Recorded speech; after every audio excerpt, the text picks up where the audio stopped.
Tori Ives learned how to hold blood pressure steady with her voice before she learned how to drive a car.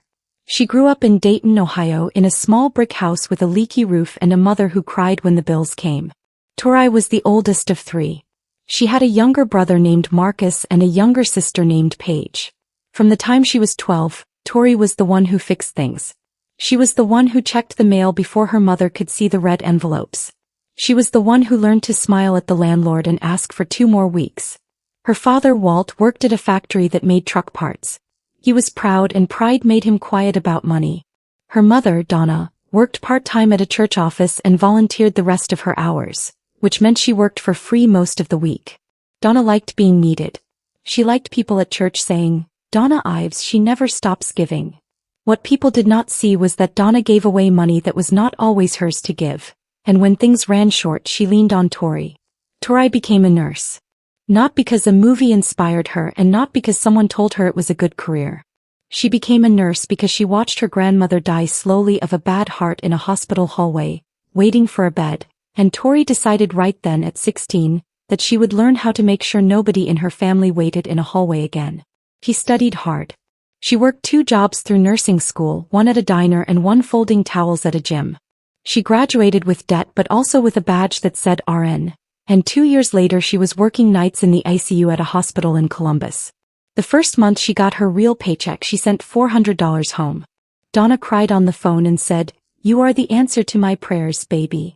Tori felt warm all over. She felt like she had finally paid for something invisible. For being the oldest, for being the one who never got to be a kid for very long. The 400 became 600. The 600 became 1,000.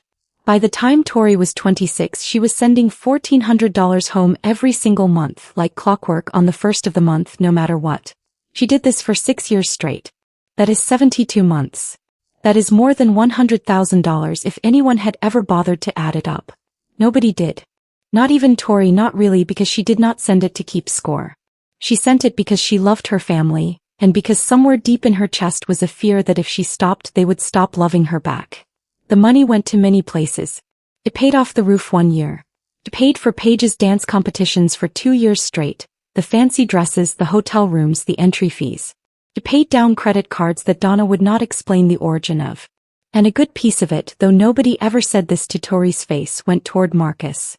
Marcus was 2 years younger than Tori and he was the kind of person people liked before they even talked to him. He had an easy laugh and broad shoulders and a way of making a room feel like a party. Donna adored him in a way she never quite adored her daughters, not out of cruelty, but out of an old-fashioned idea buried deep in her that a son carries the family name and a daughter is expected to help. Marcus went to a community college, then switched to a 4-year university 2 years in, and somehow tuition kept coming up short, right around the time Tori's check landed. Nobody called it Marcus's college fund. They called it helping out. But it was Marcus's college fund, dressed up in nicer words. Tori did not resent Marcus, not at first. She loved her little brother. She used to drive 2 hours on her days off just to bring him instant noodles and quarters for laundry when he was in his dorm. What she resented slowly, quietly over years was the silence. Nobody ever said, "Tori, thank you for paying for this." They said, "Marcus is doing so well," as if his success grew out of the ground on its own with no root system at all when the root system was her paycheck. Then came the worst year of Tori's life. It started small. Tori had been dating a man named Eli for 2 years, a paramedic she met at the hospital, and they were engaged. 6 weeks before the wedding, Tori found out she was pregnant. She was scared and happy at the same time, the way people are when something big and unplanned lands in their hands. She told Eli first, then she told her mother on the phone, crying happy tears. 3 weeks later, Tori lost the baby. She was working a double shift when the cramping started. She finished her shift because she did not want to leave her patients short-staffed, and that decision haunted her for a long time after, though no doctor ever blamed her for it. She drove herself to the emergency room of her own hospital, because Eli was on a call and could not be reached. By the time he got there it was over. 2 months after that, on a rainy Tuesday, Eli was hit by a drunk driver while responding to a call. He did not survive. Tori's whole world went dark that year. She took a leave of absence from the ICU because she could not trust her hands anymore, could not trust herself to hold someone else's heartbeat steady when her own felt like it had stopped. She moved out of the apartment she and Eli had picked together, because every wall reminded her of him.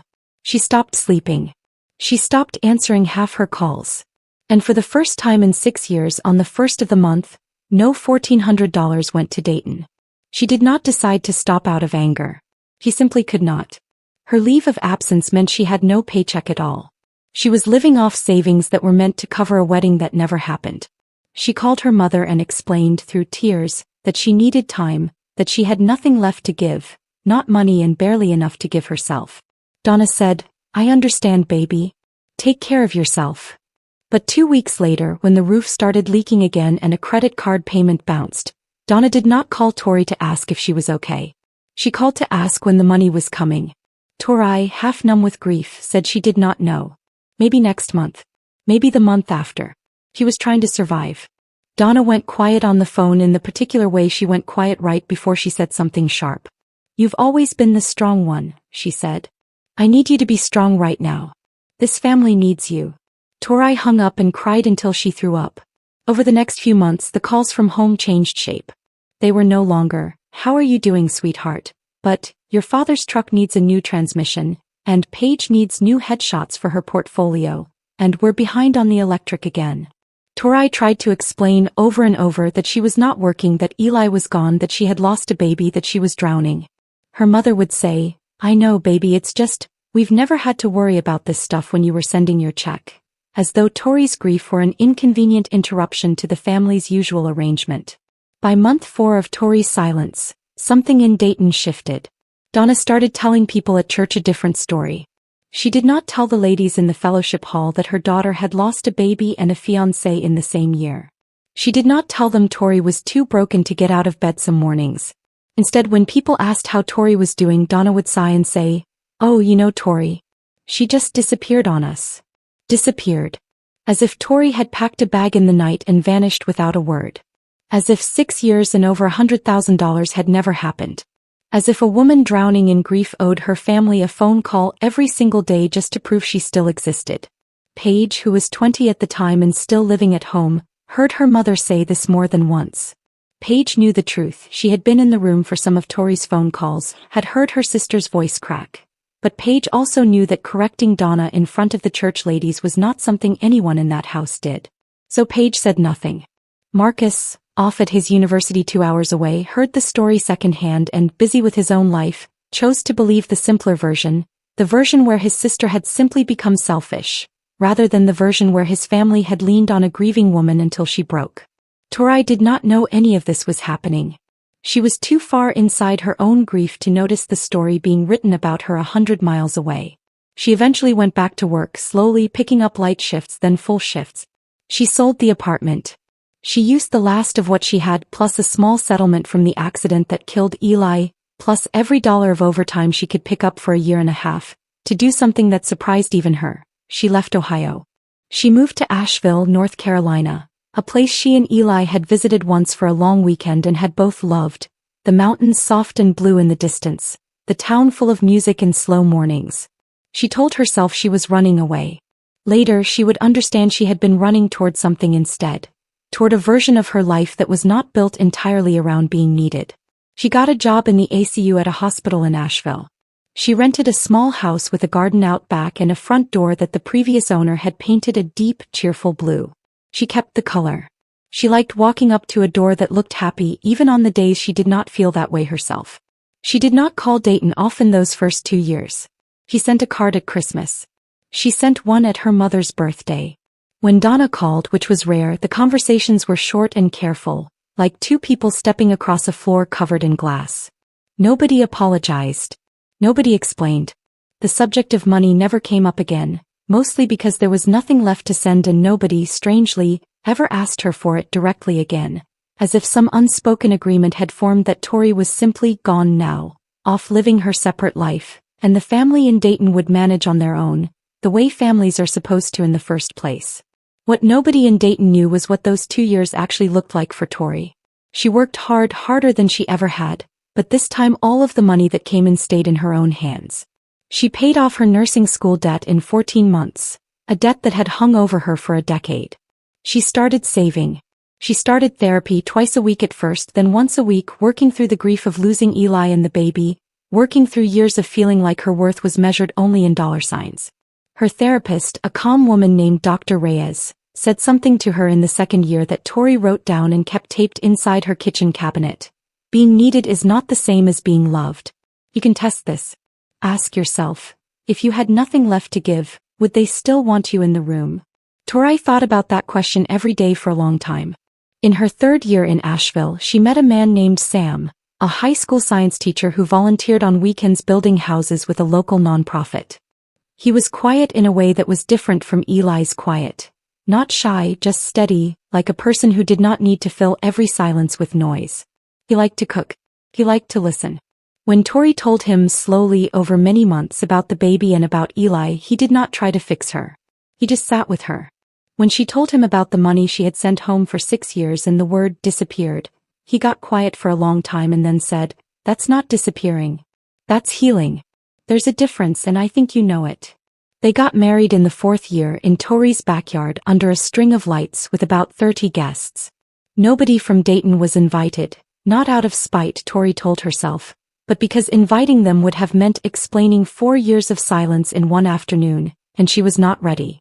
Paige found out about the wedding from an old mutual friend on the internet, 6 months after it happened, and felt a strange twist in her stomach. Not anger at Tori, but something closer to grief for the sister she had lost touch with. That same year, Tori and Sam became foster parents to a 7-year-old boy named Julian, whose mother was working through a hard season of her own and needed help for a while. Julian had big brown eyes and a habit of asking questions about everything, and within 2 months he was calling Tori, Miss Tori, and within 8 months he was calling her something closer to Mom. The house with the blue door filled up with noise in a way it had not before. Cartoons in the morning, spelling homework at the kitchen table, a dog named Biscuit that Julian had begged for and gotten. Tori was, for the first time in a very long time, simply happy. Not happy because she had fixed someone else's roof or paid someone else's tuition. Happy because she had built something of her own, brick by brick, with people who chose to stay because they wanted to, not because a check was coming on the first of the month. Back in Dayton, things had not gone so well. Without Tori's $1,400 a month, the family had been forced to actually look at their finances for the first time in years, and what they found was not pretty. Walt had been quietly gambling for years, small amounts at first, poker nights that turned into online betting, debts that had been patched over again and again by Tori's money without anyone, including Walt himself, fully admitting what was happening. Once the patching stopped, the debts came due all at once. The house went into a rough stretch where the power got shut off twice in one winter. Donna took a full-time job for the first time in 15 years, cleaning offices at night, something she had always sworn she would never have to do. Marcus finished his degree, but by then he had learned to expect help that no longer came, and he struggled to find steady work, drifting between jobs, still believing in some quiet corner of his mind that his sister had simply abandoned the family out of selfishness. Paige was the one who changed the most. She had grown up watching her mother lean on Tori and grown up hearing the word disappeared said about a sister who had not disappeared at all, only stopped being able to carry everyone. When Paige turned 23, she got her own small apartment, got a job at a vet clinic, and for the first time in her life, made her own rent on her own dollar. Felt strange and good. She started to understand slowly what her sister had walked away from and why. It was Marcus, though, who finally went looking for Tori. He was 29 by then, between jobs again, staying at his parents' house to save money, feeling restless in a way he could not name. His girlfriend at the time, a sharp, kind woman named Ruth, had asked him one night almost casually, "Do you ever wonder what actually happened with your sister?" And the question sat in Marcus's chest for weeks afterward like a stone he could not put down. He found Tori's address through an old coworker of hers who still lived in Columbus and had stayed loosely in touch. He did not call ahead. Some part of him, he would admit later, was afraid that if he called she would say no, and he needed to see for himself face to face what 4 years had done. He drove 6 hours from Dayton to Asheville on a Saturday in October, the mountains turning orange and red along the highway. He told himself he was going to check on her, maybe even to rescue her a little, because the story in his head, the one his mother had told for 4 years, was still a story about a sister who had disappeared into some sad, lonely life. He found the address, a small house on a quiet street with big trees and a garden out front, tomato plants gone dry with the season, pumpkins on the porch steps. And there, in front of him, was a front door painted a deep, cheerful blue. He stood on the sidewalk for a minute before he worked up the nerve to walk up the path. He could hear, faintly, laughter coming from somewhere behind the house. A dog barked once, friendly, not alarmed. Marcus climbed the porch steps and raised his hand to knock, and before his knuckles even touched the wood, the door opened. A boy stood there, maybe 7 or 8 years old, missing a front tooth, holding a soccer ball under one arm. "Are you here for the birthday party?" the boy asked. Marcus opened his mouth and no words came out at first. I'm looking for Tori," he finally managed. "Tori Ives. That's my mom," the boy said, easy as anything, and turned and yelled over his shoulder, "Mom. Someone's here for you." Marcus stood frozen on the porch steps. The word landed in his chest like a stone dropped into still water. He had not known his sister had a child. He had not known anything, he realized, standing there. Not what her life looked like now, not what her house looked like, not who she had become in 4 years of silence. Tori came around from the side of the house a moment later, wiping her hands on an apron, her hair pulled back, a smear of frosting on her wrist. She was laughing at something someone behind her had said, and the laugh died slowly on her face when she saw who was standing on her porch. For a long moment neither of them said anything. Behind Tori, through the open gate at the side of the house, Marcus could see into the backyard. There was a long table covered in a checkered cloth, balloons tied to the fence posts, a cake with candles not yet lit, and a dozen or so people scattered around. Neighbors, it looked like, and a man with kind eyes standing near the grill who Marcus would later learn was Sam. There was music playing low from a speaker. There was a banner strung between 2 trees that read "Happy 8th Birthday Julian" in bright, uneven letters, clearly made by a child's hand. Everything about the yard looked warm and full and easy, the kind of easy that Marcus had never once felt in the house he grew up in. "Marcus," Tori said finally, quiet. "Hey," he said. His voice cracked on the single word and he hated that it did. She did not hug him right away. She did not invite him in right away either. She just stood there, one hand still holding the edge of her apron, studying his face the way she used to study a monitor in the ICU, looking for what was really going on underneath the surface numbers. "You look pale," she said. "You want some water?" He nodded because he could not think of anything else to say. He had driven 6 hours expecting to find a sad, empty life, a sister who had wasted away without her family to hold her together. And instead he had found a woman standing in the middle of a birthday party in a yard full of balloons, with a little boy who called her mom and a husband tending a grill and neighbors who clearly loved her, in a house with a blue door that looked, more than anything else, like a place people wanted to come back to. Tori led him inside, through a kitchen that smelled like vanilla cake, past a hallway wall covered in photographs. Tori and Sam on their wedding day, Tori and Julian building a snowman, Tori in scrubs at some hospital event holding an award Marcus had never heard about. Marcus's eyes moved across the wall like he was reading a book in a language he had only just started to learn. There was no photograph of Dayton anywhere. There was no photograph of their parents. There was, near the end of the hallway, a small framed picture of a young man in a paramedic uniform, laughing at something out of frame, and Marcus understood without being told exactly who that was and exactly what it must have cost his sister to smile in every other photo on that wall after losing him. They sat at the kitchen table. Tori poured him a glass of water and sat across from him, and for a moment the two of them were quiet, listening to the laughter drifting in from the backyard. "Mom told everyone you disappeared," Marcus said finally, because it was the only thing he had rehearsed on the long drive down, and now that he was sitting across from the woman he had pictured as broken and instead saw as steady and calm and clearly, deeply loved by the people around her, the words felt foolish coming out of his mouth. Tori did not flinch. "I didn't disappear," she said. "I stopped paying for a family that only called when they needed something. There's a difference, but I understand why it was easier for her to tell people the first version." Marcus opened his mouth to argue out of old habit, the same old habit that had let him believe the easier story for 4 years. But something in her voice stopped him.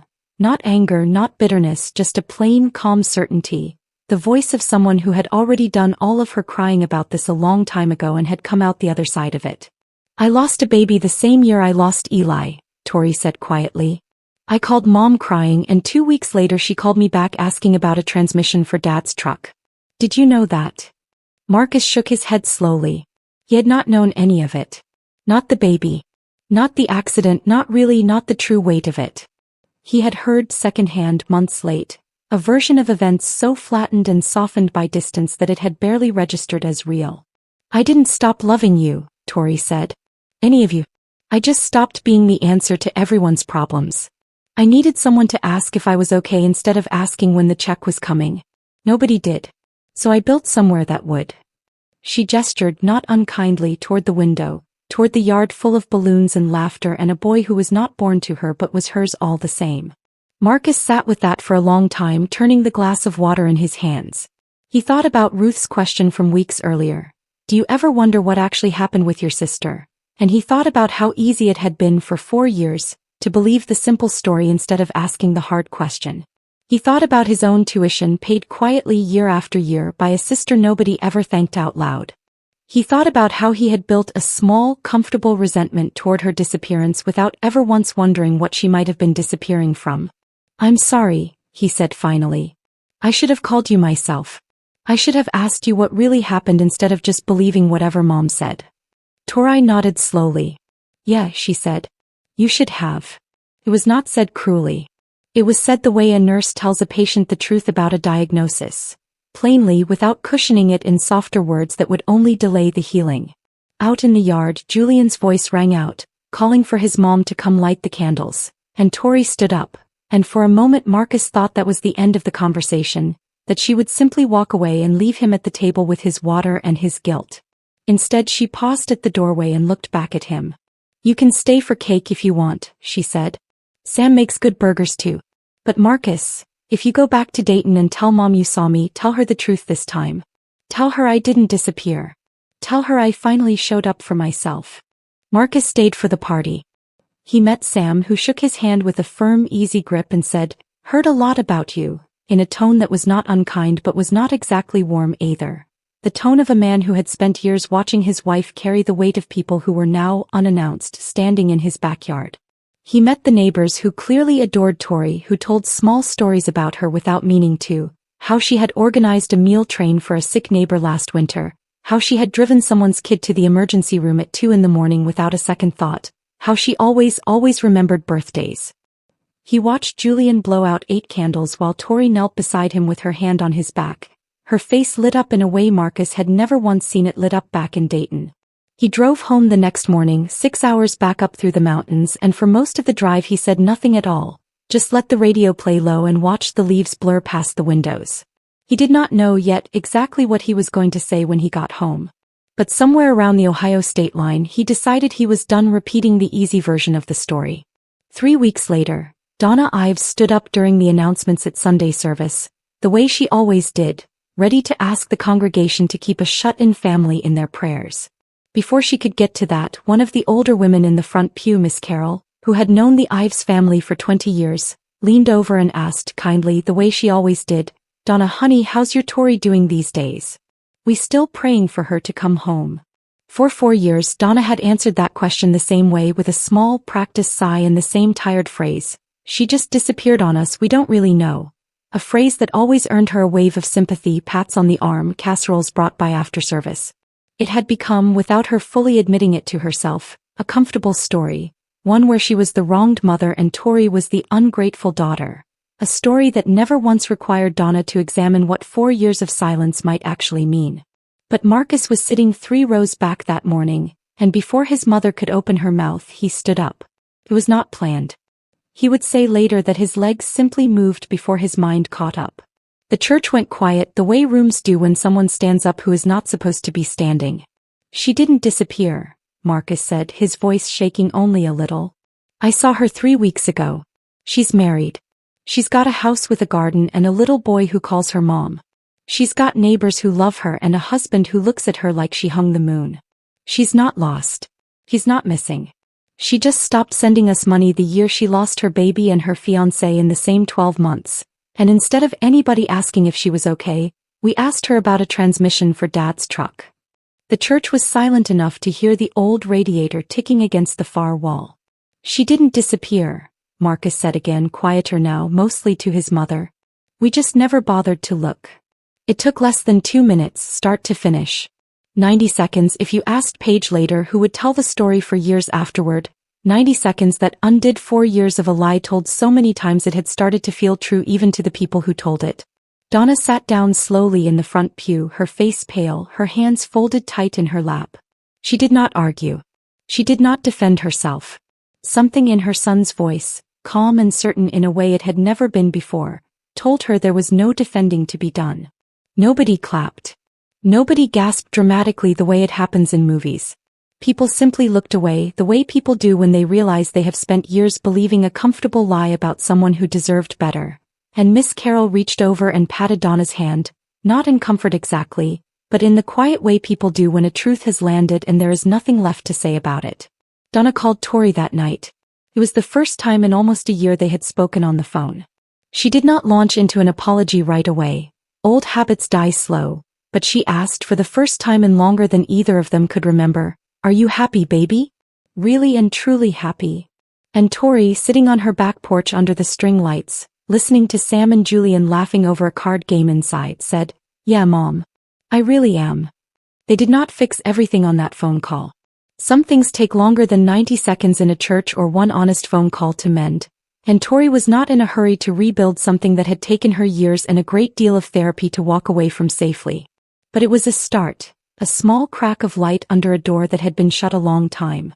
Paige visited that spring, driving down on her own, staying for a long weekend, sitting at Tori's kitchen table late into the night, the two of them finally talking the way sisters are supposed to talk, without money hanging over every sentence like a debt collector.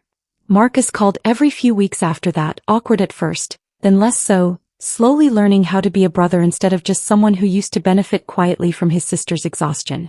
Walt and Donna never did pay back the money, not in dollars, and Tori never asked them to.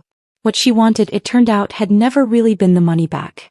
What she wanted was simpler and harder to give, for someone in that family to finally see her, not as the answer to every problem, but as a person who had once been drowning and needed a hand instead of a bill. She got a version of that, eventually, slow and imperfect, the way most real healing goes.